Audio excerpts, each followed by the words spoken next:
Hey, good morning, everybody. Horticulturist Gary Bachman. And you know what time it is? It's time for another Ask Me Anything. And when I say anything, I mean anything horticultural. Okay, let's just leave it at that. Yeah, we are full on in the gardening world right now. I was making comments to a couple friends of mine about the questions coming in, my extension friends. And right now it's kind of like incoming because of all the volume of questions coming in. So I'm anticipating that this could be a pretty lively discussion today, and we'll have some fun. And I'm trying to just get the camera here all settled in. And looking forward to questions. I've had some this week that we can talk about. But while we're waiting for folks to join us, you can see behind me, I've been doing more with, interior plants, house plants here out on the back porch at the Urban Nano Farm. And last time we did this, I showed you the ZZ plant where we're propagating from the leaves and showing you how really easy it is to do that. Um, I wanted to show you a couple plants that I've picked up over the last couple months. And I don't remember if I've talked about this one yet, but this is a fantastic plant. And I have to say thank you to my great friend Teresa Watkins down in Florida. When we were down there in studio with her in February, she gifted me with this. Anybody know what this is? I just love all the stripes and everything on the leaves. But this is a philodendron. Can you believe it? And this is one that's called Birkins. And this is like one of the in plants to have. I've seen them around the garden centers this spring. And I mean, they just look wonderful. And it's kind of interesting. The leaves start off with this really bright variegation, and they get a little darker as they mature, and finally they end up dark green. But it's this constant change in the colors and the leaves, and it's really great. Another fantastic part of this is if you can see down in the center here, down in the petioles of these leaves, look at the red color. I mean, this is just not your normal philodendron. So get out to your garden centers, look for Birkins. And if Birkins, the name sounds kind of familiar, well, if you're familiar with purses, Birkins purses are like expensive, like $50,000 for a purse. The Birkins philodendron won't cost you $50,000. 10 or 12, 15, totally worth it. A couple weeks ago, I've had a busy spring. We were at the Alabama Master Gardeners couple weeks ago, speaking to their convention, and then we were over at the Rosalind Carter Butterfly Trail. I've been posting a lot about that, giving a talk at the symposium there. Well, we visited our daughter in Augusta, Georgia, and found a new nursery, to me at least, and I found this really cute Fatsia. And I've seen this in the landscape around, but what I like about it, look at the variegations on these leaves, and they're kind of spidery. Looking at them, and they almost look like, if you were to just glance at this plant, like spider mite problems, because that's kind of the stippling that you see. But this one's called spider web. It's really neat. I'm going to grow this on my back porch. This has the potential to be like a 4 to 6 foot plant outside. I'm going to keep it in here on the shelves with my other plants. I'm going to trim it back. I'm going to keep it small, and I think this is another great plant to look for. But spider's web, Fatsia japonica is a great plant. Last thing I'm going to talk about here before we get into the questions, because I see we've got some questions starting to come in. I've been looking at garden markers, and I'm a big, hang on a second here. Okay. My cord let me reach what I was looking for. I'm a big proponent of using markers in the garden, tags in the garden. And classically, we can get these white tags like this. You can take, when people are throwing out Venetian blinds, you can cut the slats out. To me, that's just way too much work. These are really easy to order and they're cheap, but writing the names of whatever the plants are, because if you're like me, you're going to plant a lot. You're not going to remember everything that you put out in the garden. You're going to remember planting it. You're going to say, hands up, and I don't know what it is. So we use the markers. Last year, I wanted to upgrade a little bit, so I moved from this to this type of marker. And I like this because this is more kind of like a display. I like to tag my plants so visitors that come here, and we do have tours. Oh my gosh, look at all the questions coming in. Promise I'm going to get to them. This is more like a display, but what I found, these kind of blew out of my earth boxes pretty easy. So I'm doing away with that. But this year I have found the marker I'm going to use forevermore out in my pots out in the garden. And it's these big plastic markers like this. These are made by MCG biomarkers. They're about $1.50 a piece. They're going to last you forever. And I'm using these little 9-inch versions in my earth boxes, so I can tag everything in the earth boxes. They also have a 13-inch. Let's see here. I got to back it up so you can kind of see the whole thing. But a 13-inch. But what I like about it, it's angled, and I'm going to use these out in my big pots out in the yard for telling all the neighbors as they're walking by so they can see easily what I've got going in the garden. I like them in the terracotta color because they match my earth boxes. They come in a kaleidoscope of colors, but check them out, mcgbiomarkers.com. Great folks. I've gotten to know Sam, the owner, and yeah, it's, support them with all your plant marker needs. So with that, I think I've got everything that I had lined up here. Let me go to the questions here. And Betty Davis, hey Betty, it's good to see you. Love, okay, you're using these botanical words on me. It's just like, they don't overwinter even here in Florida. The new white leaves are amazing. And Betty, you're right. We can grow amazing plants wherever, and you're farther south in Florida than I am. But the thing is, who cares if a plant overwinters? If you can get 6, 7, 8 months of great growth out of a tender perennial in your area, just grow it as an annual, get new ones every year, support the industry, and good to go. I would never suggest to anybody, if it's, it says perennial, but it's not hardy in my yard for those winter months, who cares? If it looks great in the warm weather, looks great in the garden, go ahead, buy it and plant it. Okay, let's see here. Oni, hey, how you doing? Hey, it was good to see you the other day up at the Delta last week when I was at the DREC for the Butterfly Symposium. Okay, can I use 10-10-10 fertilizer in my earth boxes instead of the recommended 7-7-7?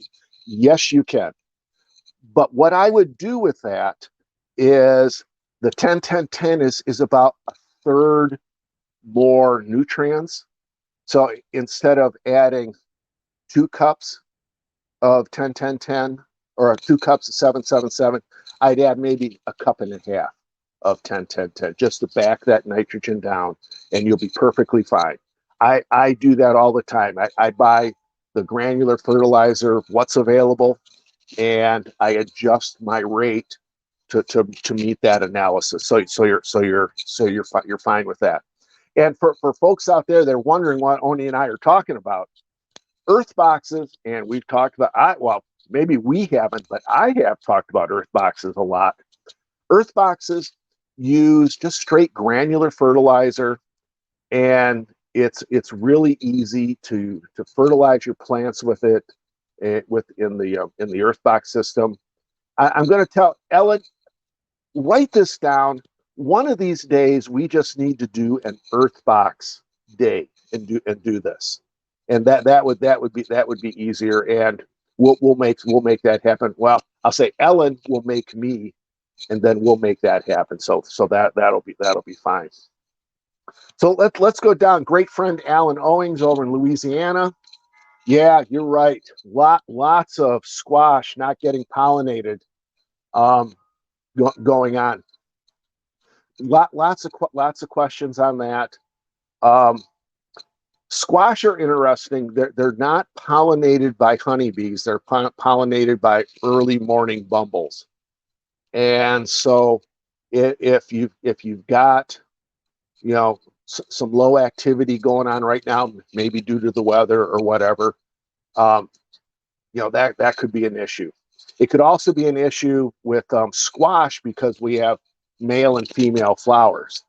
And a lot of times, a lot of the squash varieties, the male flowers will open up first, then the female flowers show up, and hopefully we have pollen in the garden. But if that timing gets off, we can have some problems with pollination. But there's an easy, hang on. That's the problem with being hardwired to the system here. There's an easy solution to poor pollination in your squash. You can just go ahead and do it yourself. You can take a paintbrush, like a real soft bristle paintbrush, and dab it around the stamens of the male flowers, and then transfer it by hand to the female flowers. Now, what's the difference? Well, you'll look at the male flowers don't have that little fruit right behind the flower, and so you'll be able to tell the difference that way. And you can just transfer the pollen by hand. It's actually pretty easy. You know, it's really more fun if you have like a bee suit.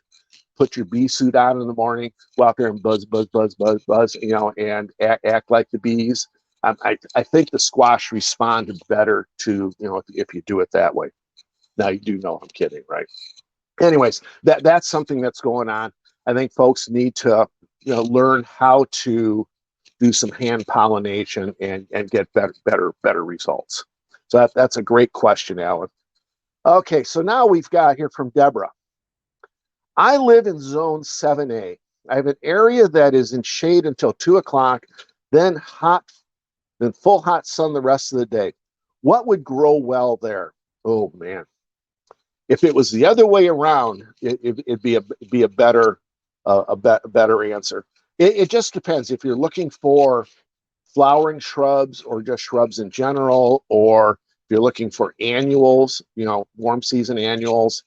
If you're looking for the annuals, most of our summer annuals will do fine there.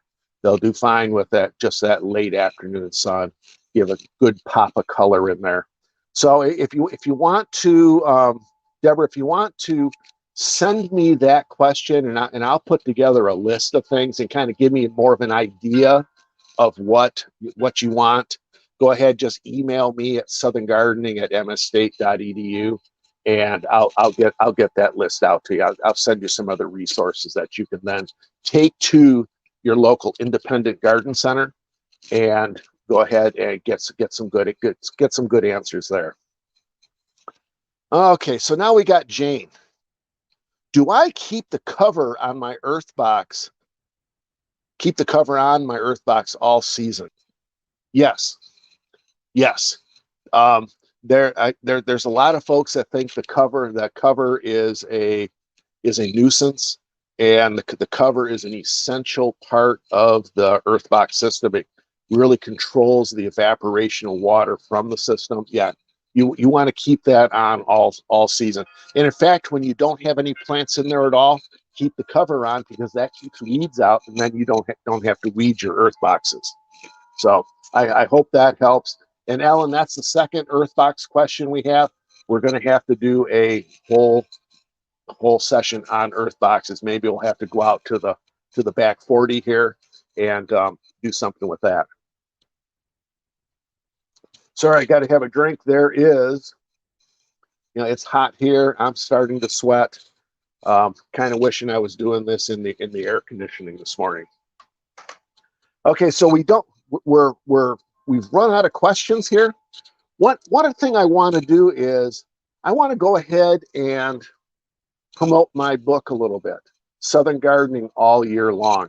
This is a project that we put together over the last several years, where we didn't want to do a book that was like an encyclopedic list of 500 plants that you must grow in your garden if you're going to be successful.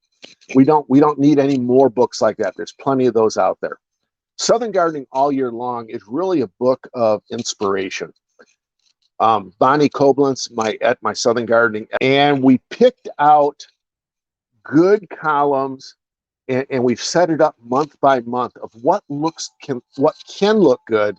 No guarantees, but I'm telling you, the plants that we highlight in this are pretty good bets. But plants that can look good in our gardens 12 months out of the year.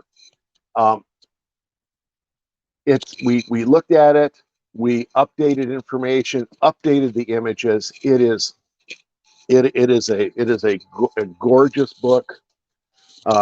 The University Press of Mississippi did a fantastic job with the layout on it. Have gotten good reviews, good comments, and it's something that's worth taking a look at least. It's available from the University Press of Mississippi, and right now it's $25 for the soft cover. There's some hardcover versions like this one. They're $99. So you can order from the press, or you can contact me and get signed copies. I can't sign the copies that are coming from the press, but I have a supply here, and I can do that. We can work something out. But email me with questions, and I'll give you the particulars on that. Let's see here. And then Alan's commenting, there must be a whole lot of earth boxes out there. Oh, Alan, let me tell you. Here at the Urban Nano Farm, I have 136. My Earthbox plot at the station at my office, we have 88 there. Oh, I'm trying to think. At Poplarville, we've got 50 or 60. And the more I talk to folks here, the more people that are telling me that they are growing in earth boxes. And when I was speaking at the Alabama Master Gardener State Conference a couple weeks ago, one of my presentations was the potential of a small urban garden, which is the Urban Nano Farm here. And after that meeting, I've had 5 different people email me telling me that they have gone and bought 5, 10, 15, 20 earth boxes, just jumping in with both feet. I think it's a fabulous way to grow for the homeowner. It's easy. It's a lot easier than growing in the ground. Let me tell you. But yeah, earth boxes I think are the way to go. And this is the 3rd comment now today on earth boxes. So yes, we are going to do an earth box segment here coming up here in the near future this summer. So we will do that. Here then, Betty Davis. She has 7 of them, and thank you. They are terrific, aren't they? But Betty is in the garden with Ron Wilson, friend of mine, and we have been chatting back and forth for a couple of years, right, Betty? Okay, Oni, she's got 10 earth boxes. Showing them would be great. Okay, here we go. Now Deborah's got a question. Most of my plants are in pots. What, in your opinion, is the best fertilizer to use, and how often? Well, in pots, and that's a great question, Deborah, because I grow primarily in pots. I've got 3 raised beds that for our little free garden. Ooh, pardon me. And I treat those a little different. But in my pots and my containers, if they're a traditional container, not an earth box, traditional container, I like to use Osmocote. We can do that in the springtime, maybe do it in the fall. But I also like to bring out, I've got a little fertilizer injector, and then I'll water maybe 1 or 2 times in the summer and give a little bit of liquid feed in there too.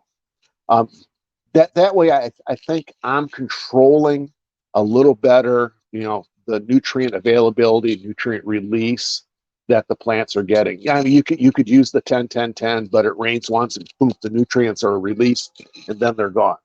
I like to try to keep a consistent, um, nutrient availability for, the flowering plants and also for the shrubs that I have growing in containers too.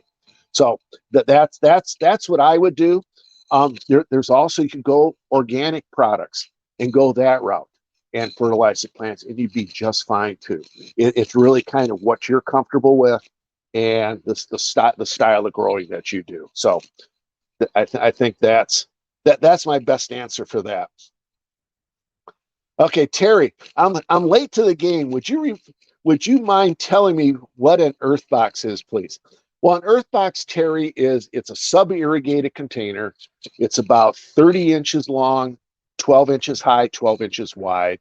It holds 2 cubic feet of potting mix, not soil, not compost, professional potting mix, and it has a cover that goes over the top that controls evaporation. If you'll if you'll send me an email, um, Terry, I will send you the extension publication that we've written on the earth boxes or sub-irrigated containers. In fact, Ellen, if you would look up sub-irrigated containers for the Mississippi Gardener and post that, then everybody can have access to it. So Ellen will get that here in just a second. Okay, Irina, let's see what we got here. Why are my apple tree leaves turning brown around the edge? Also, how deep do I plant an apple tree below the graft? Okay. Um, if leaves are turning brown around the edge, I'm always leaning towards more of an environmental issue. It could be a little, could be a little dry, it could be a little droughty, or it could be a little too wet. So that's kind of the answer that I have. If you want to send me pictures to that would be fine too. We could take a look at it, maybe come up with a better answer. Okay, but the second part of your question, also, how deep do I plant an apple tree below the graft? Now, are you saying that you want to put the graft into the ground, but you want to keep the graft above the ground? I'm assuming that's what you're talking about. What I would do is you've got that apple tree, and I'm assuming you're planting it and it's in a container. Dig your hole no deeper than the top of the soil or the top of the mix in that container. Dig the hole twice as wide, 3 times as wide as the container, and put some organic matter in, put the native soil back in, and that will give the apple tree, the roots of that tree, opportunity to get out and get established before they're growing into the native soil. But you never want to plant the graft into the ground, because that would just mean that the rootstock is probably going to take over, and you're going to have some problems with that. So you don't want to do that. And if that's not what you were asking, go ahead and clarify here or send me an email to Southern Gardening, and we can discuss it a little bit more with that. Okay, now Louise, let's see here. Okay, I lost Louise here. Okay, Louise, I have raised bed boxes and have tomato plants in one. The leaves on the tomatoes are turning yellow as they come off the stem. It looks systemic. I put dolomite down before I put the plants in. Now, I'm assuming, Louise, that you're talking about the lower leaves on the plant.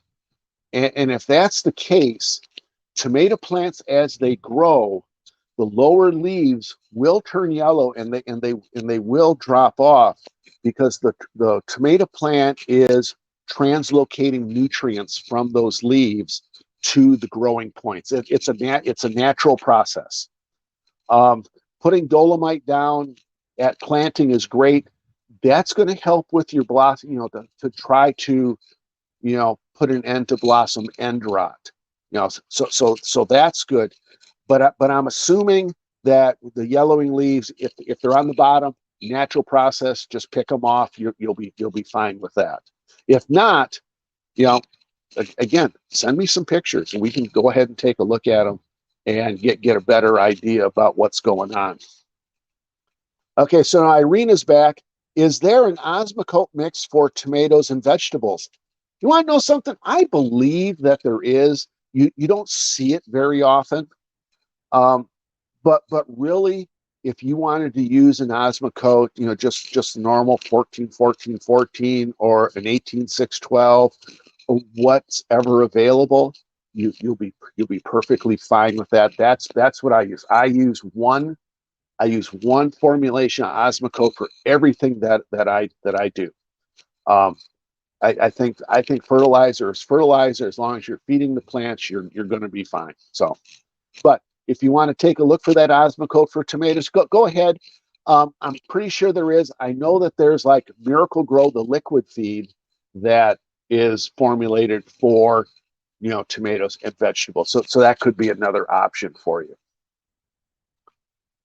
Okay, so Betty, we're back to earth boxes. How about that? I bought 2 wonderful stands for my earth boxes and growing vining neon pothos in them. I bet that neon pothos would look fantastic and grow fantastic in an earth box and hanging down. And if you're wondering what neon pothos is, hang on a second.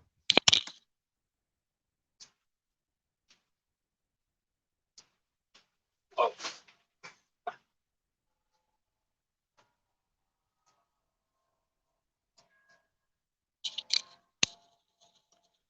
I hope you didn't see that neon pothos take the tumble off my shelf. But what Betty is talking about, this is neon pothos. And you can see how bright green, let me see if we can get in here, how bright green these leaves are. And it is a stunning plant. Yeah, and I'll bet that look, actually really looks good.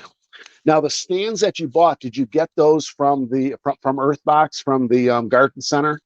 Because I know they had some pretty cool accessories for the earth boxes there in Allenton, Florida.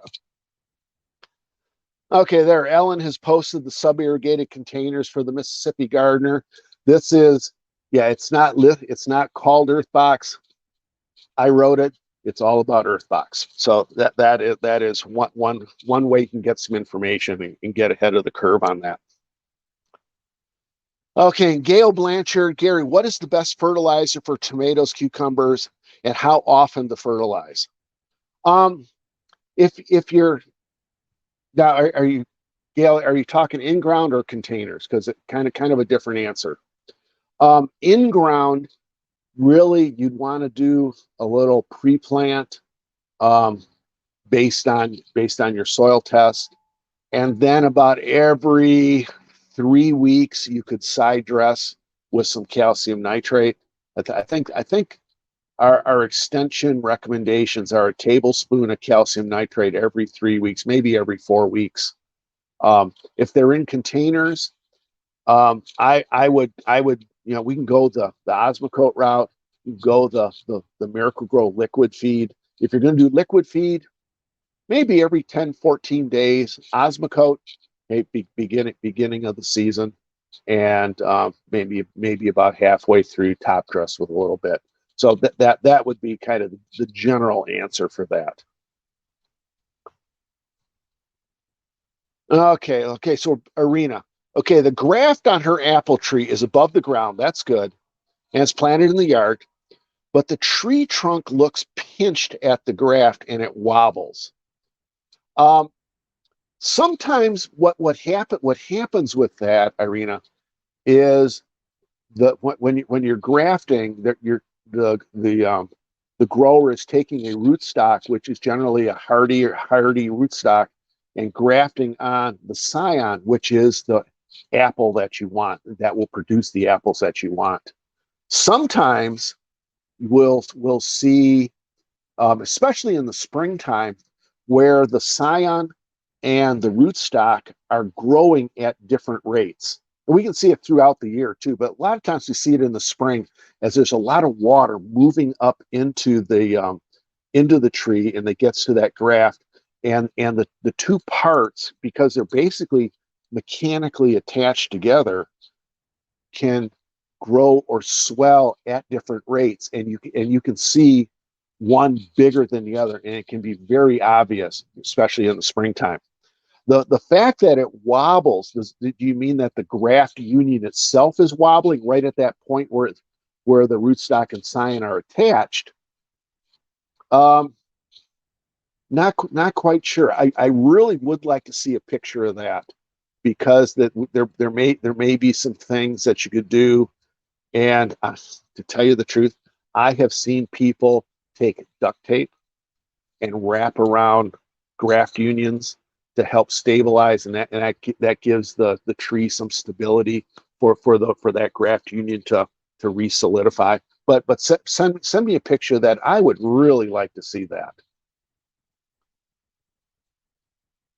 Okay, and Kathy Ledbetter, what's the best way to plant a lemon tree in a pot? Oh, Kathy, you have asked the right guy for that, because I grow all of my citrus in containers. I think everybody knows that because I tell everybody about it. Um, what you want to do is you want to plant that in the biggest pot that you can.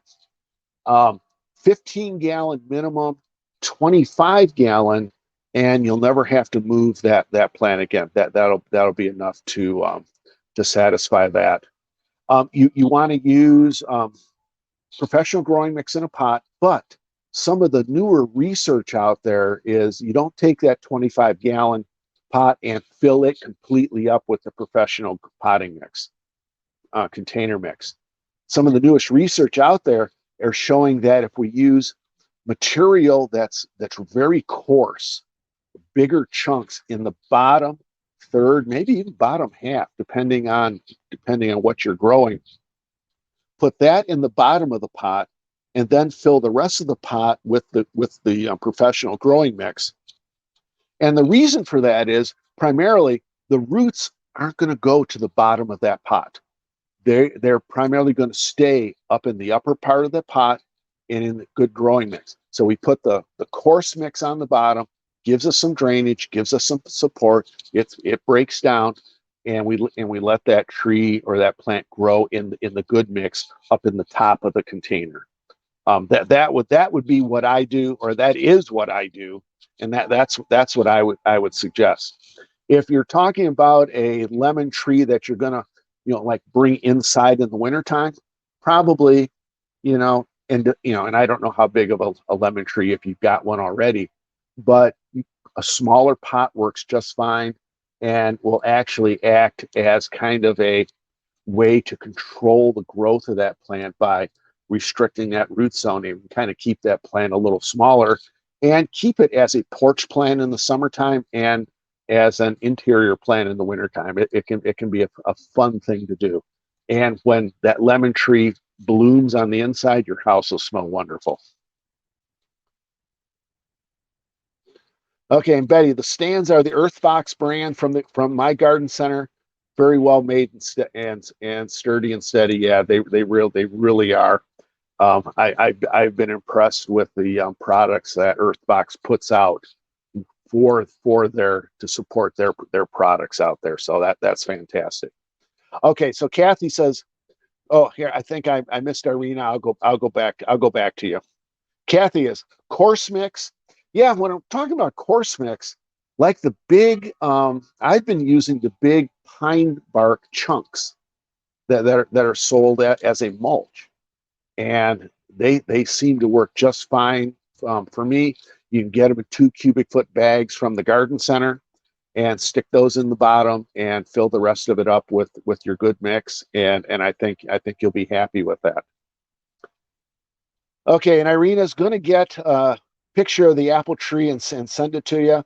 Yeah, just send it to the Southern Gardening at msstate.edu, and I'll take a look at that, Irina. Looking forward to seeing that. Okay, now is that Jonah or Jana? I'm trying my hand at in-ground gardening this year, and my soil is comprised of a lot of clay. I tilled in some horse manure before planting. My zucchini plants that I started from seed are not growing at a rate as previous plants that I planted in a raised bed. Any suggestions? Yeah, the issue is that heavy clay soil and the horse manure in there. For the heavy clay, you've really got to amend it with a lot of organic matter. That is key. Peat moss is fantastic to use for that.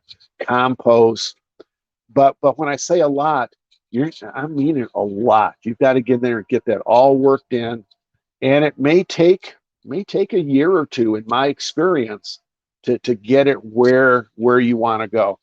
And consider what you're growing in now compared to your raised bed, which had a problem. Well, I can tell you, it had a better mix in it. It had better organic matter, had better drainage. That heavy clay soil is not going to drain very well. So that's something. I think if you're growing in ground, you just got to work at it. That's primarily the reason I grow all in containers. I want the garden to be fairly easy, and I don't want to have to work on building the soil up. I mean, that's a lot of work. I'm just too old for that now. Containers, you get a container, you get the good professional potting mix, put it in there, put some fertilizer in, put your plant in, boom, and you're in business. So if you, John, if you want to send me that question, to my email, I'll give you some better tips on, and I'll be able to send you some information on how you can improve that soil for your garden. So we'll help you get to the right spot with that. Okay, so Gene Moore. Okay, here we go. I'm reading conflicting information on composting pine needles. I have so much to compost, I can't see wasting the opportunity. Some say fully compost, and I'm getting emails here right over the top of that. Sorry about that. Some say the fully composted pine is pH neutral. Others say it is acidic and low pH. I don't see why, Gene, that you wouldn't put the pine needles in the compost pile. The using material like that gets kind of the broad brush of making big changes in our soil pH. I wouldn't hesitate at all to use composted pine needles. I just don't believe that they make that big a difference. There may be small differences, but not major acidifying differences in your compost. So I would say compost away. Okay, Jonathan, thanks. I will email. I was going to do containers, but we moved, and my husband didn't feel like rebuilding my containers this year. Hey, I understand that. Lot of times moving our containers, building new raised beds gets a little daunting. Moving, and so yeah, I totally understand. But we'll get you some information and help you out with that. Okay.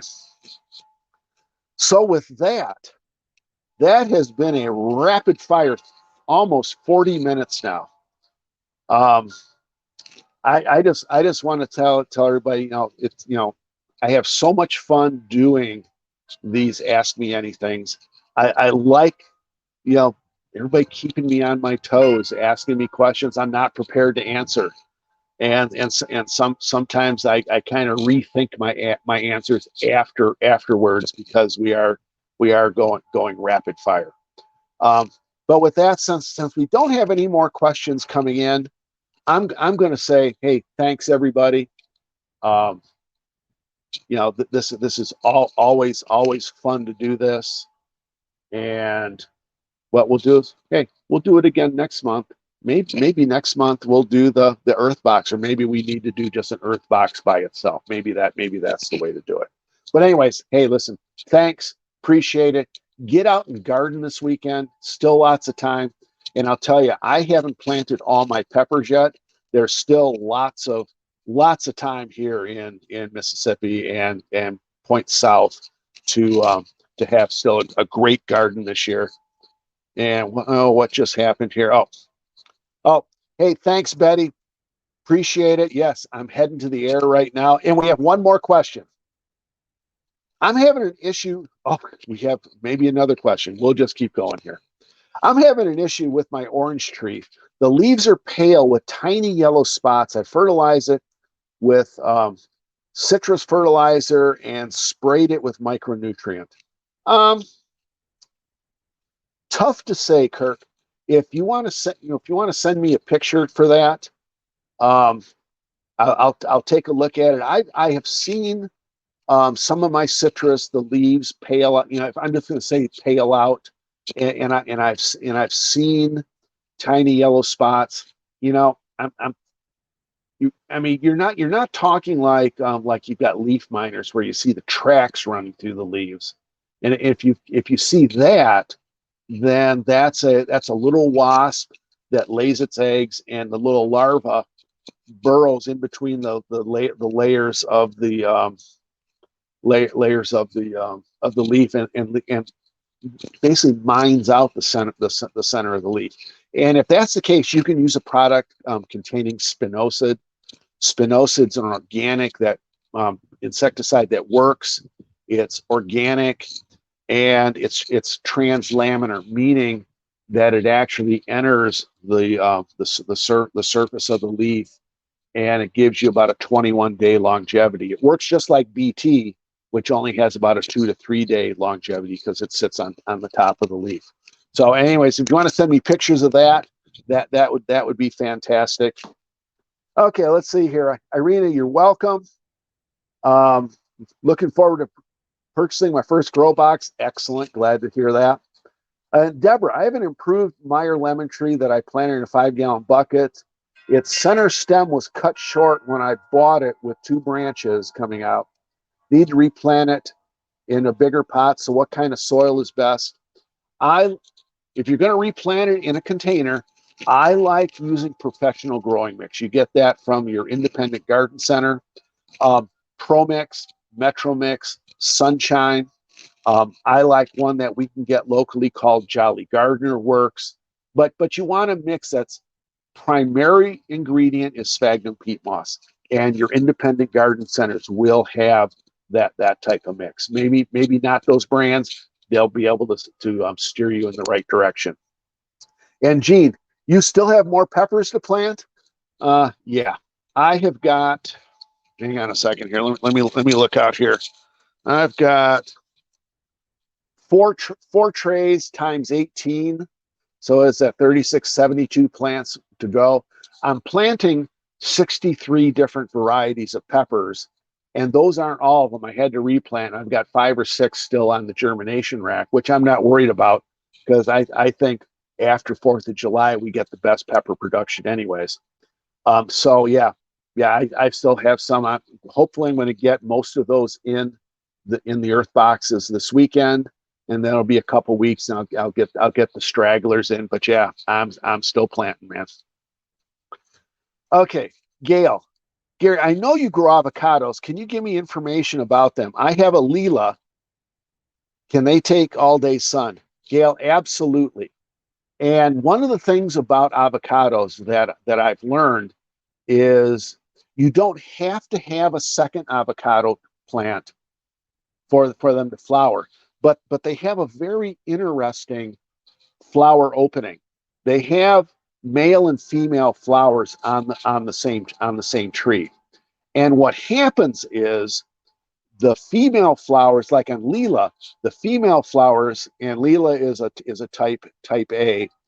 The female flowers open in the morning, they close, and then the male flowers open in the afternoon. So you can see if you've just got one, you can have kind of a mishit on the pollination. You really need to have a type B where the female flowers still open up first, but they open in the afternoon, and then the male flowers open up the following morning.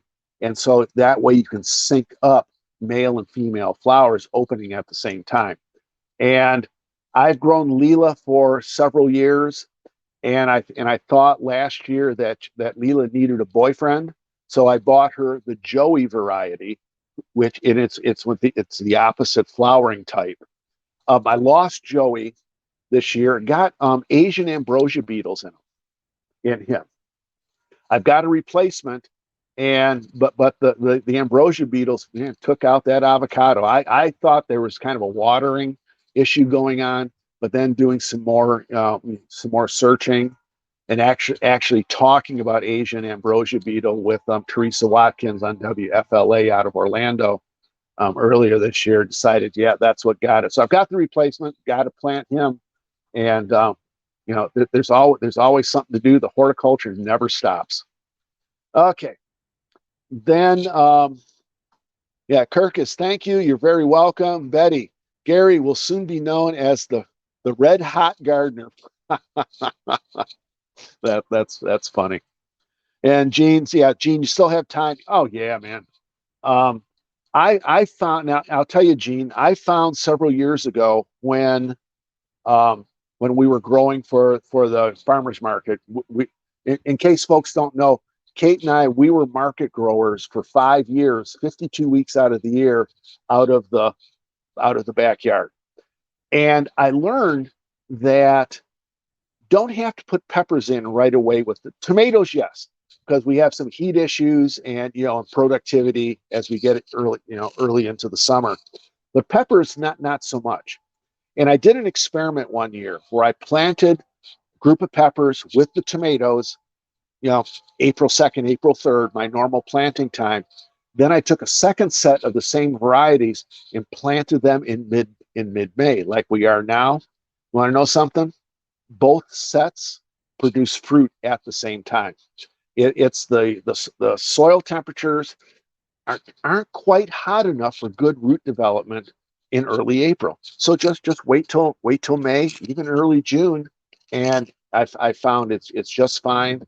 And you want to know something? It takes a lot of pressure off that early spring planting by separating out the tomatoes and the peppers. So that I found it was easier for me. So that's why I do it. Yeah, Deborah. Yes, we will do this again. Oni, love the butterfly in the background. Where can I get it? Let's see, where is it here? Because we're opposite here.